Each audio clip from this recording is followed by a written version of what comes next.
మరి తీర్థం స్వీకరించేటప్పుడు ఈ విధంగా ఎందుకు ఉంచుతాం? దీనిలో ఉన్న అంతరార్థం ఏంటంటే, ఈ చూపుడు వేలు, ఈ బొటన వేలు, ఈ 2 వేళ్ల మధ్యలో పితృదేవతలకు మనం తర్పణాలు విడిచిపెడతాం. పితృదేవతల్ని తలుచుకొని నీళ్ళు ఇలా విడిచిపెడతాం.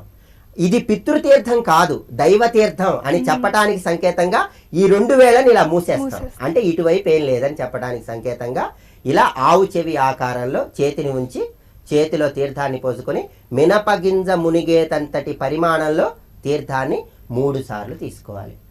3 సార్లు తీసుకుంటాం కదా. 3 సార్లు ఎందుకు తీసుకోవాలంటే దీనిలో ఉన్న పరమార్థం ఏంటంటే, మొదటిసారి తీర్థాన్ని తీసుకున్నామంటే మన శరీరాన్ని పవిత్రం చేసుకున్నాం అని అర్థం. రెండోసారి తీర్థం తీసుకున్నామంటే మన ఆత్మని పవిత్రం చేసుకున్నాం అని అర్థం.